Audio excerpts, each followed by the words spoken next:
Hey guys, welcome back to Andrew Invests.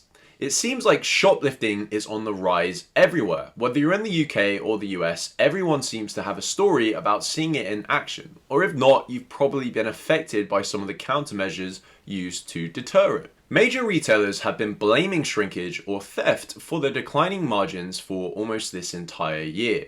But investors are having increasingly less patience with this narrative, wondering whether retailers are just trying to hide poor management behind this shrinkage problem. With retailers reporting Q3 earnings soon, I think it's important that we understand this issue fully.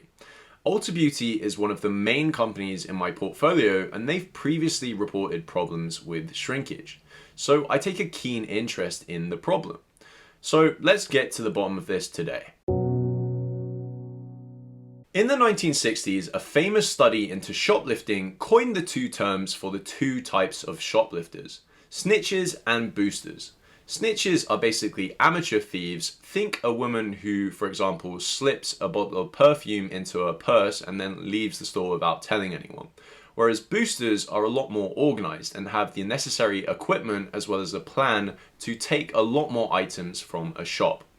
The main issue that we're dealing with now is from boosters. Boosters have been spurred on by the fact that retailers have told their employees to not try to interfere with, stop, or even call the police on people who are stealing from their stores. This is because they don't want to be liable for any injuries incurred by the employees whilst trying to stop them. And it's even led to retailers firing people who tried to stop thieves. This has led to there being thousands of videos on social media of people just walking into stores, grabbing things, and just walking straight out. And it's led to the idea that you face no consequences from this, and that causes more people to be encouraged to do it. In addition to that, many states in the US have introduced laws to decriminalize shoplifting if it's below a certain threshold, say $1,000 or so. This has meant that gangs can just come into a store, steal below that threshold, and then cycle coming back again and again and again without being prosecuted. In the UK, the police are increasingly understaffed and unable to deal with all of the calls from retailers facing thefts. This has led to numerous unprofitable stores being closed in areas with high rates of theft, like Chicago for Walmart or New York for Target. And this is a particularly big problem for big cities, but is it a problem nationwide? Well, when we actually look at the rates of shoplifting, even though they've increased a huge amount over the last couple of years, they're actually only just above pre-pandemic levels. And retailers are facing a level of shrink which at 1.6% is only just above the traditional 1 to 1.5% set aside for shrink. Shrink is a problem, but we don't know how much of a problem it is. Now we're finally starting to get an idea of it. We saw that Lowe's in fiscal 22 counted nearly $1 billion in shrink. That was about 997 million. But that represents just over 1% of sales. And you've got the retail industry standard. Shrink, every business plans for about 1 to 1.5% of shrink. I mean, when you're looking at Target, you've got 219.5 million for the quarter. That's just under 1% of sales. They're making a big fuss about it. It's obviously a problem. I mean, that's 219 million you could have had in profits. And then you look at Macy's, you've got 11.2 million in shrink. That's about 0.22% of sales. We can see that even though shrinkage and theft has increased for many companies, including Lowe's, over time, that the levels are not beyond an expected and reasonable level for these kind of businesses. In that case though, what is causing margins to shrink over the last year? Well, a lot of it has come from poor management. Lots of retailers stocked a huge amount of goods in 2022, expecting consumer demand to be the same in 2023. But that wasn't to be. Remember inflation being extremely high in 2022? Well, interest rates were raised and they are now starting to feel an impact. Consumer demand is down and retailers ended up having a huge amount of excess inventory that was costing them to store and they couldn't get rid of it. So what do? Well, they turned to discounting and lots of other measures to get rid of these goods at a loss or for a much cheaper price than what they would normally sell them at. When we actually look at the effect of shrinkage versus merchandising, which would include that kind of discounting on Target, for example, we can see that merchandising had a much bigger effect on margins than shrinkage. And the same is true for Dick's Sporting Goods, which had its share price absolutely collapse after its Q2 earnings, where margins fell by a huge amount. All of the headlines reported on the fact that shrinkage and theft was up at the company, but when you actually look at the numbers, actually getting rid of excess inventory contributed a lot more to its shrinking margin than actual shrinkage itself.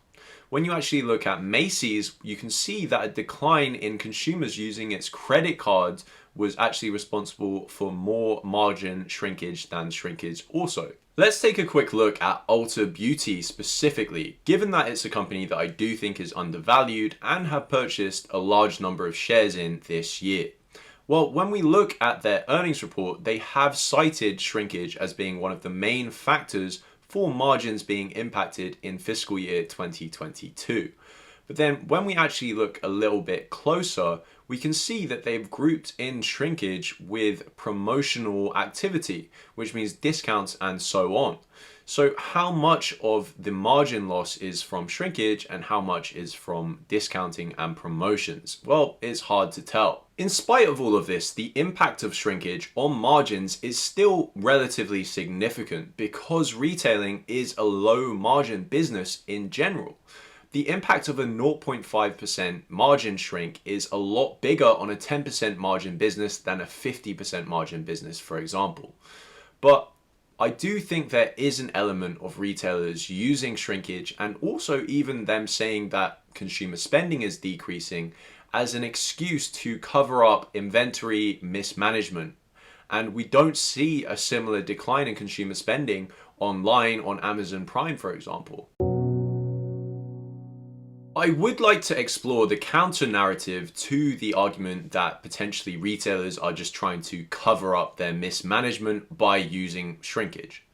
In the UK, which has very similar statistics to the US when it comes to shoplifting, the Association of Convenience Stores, which represents more than 30,000 local shops, has said that the discrepancy between the experiences of retailers and official statistics is because of a lack of crimes being reported to authorities. When they report crimes to the authorities, there seems to be no action taken, so there's no point doing the paperwork to file them. And I could definitely see this being similar in the US as well, especially when we've seen Target firing employees for trying to report criminals to the police. I also wonder how much impact the anti-theft measures themselves are having on sales and revenues. Think about it, if you go into a Walgreens or a Target nowadays, everything is locked behind a case and it's a massive inconvenience for shoppers. If you go into a store, many people go in thinking that they're going to buy one thing, but then whilst walking along the aisles decide to buy something else. Just put it in their basket and go.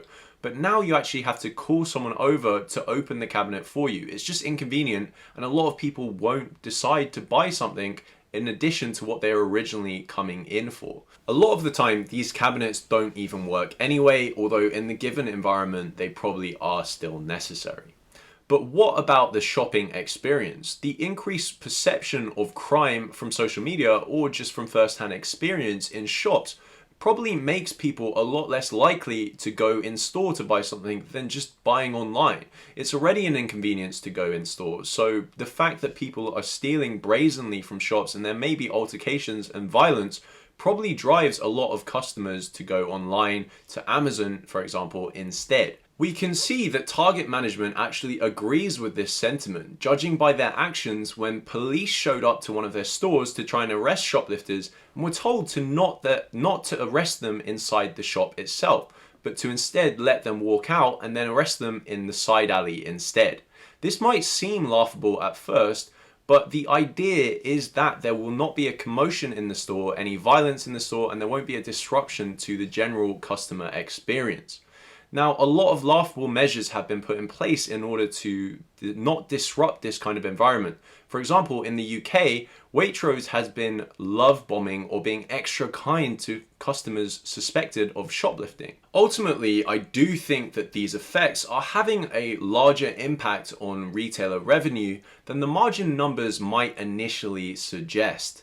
And I also personally think that the soft touch on crime approach is not one that's going to be conducive to their margins in the long term. If people think that they can get away with crimes without any punishment, they'll just keep doing it. So I personally think that there should be more of a crackdown on the crime, even if it is bad for the consumer experience in the short term. But that's just my opinion. Other businesses have avoided this increase in shrinkage by having their buildings located inside of malls which have increased security presence, or by hiring security presence directly. But these are both very expensive measures, and ultimately only the best businesses can afford this kind of thing. So when you invest, you should be investing in companies that can afford it.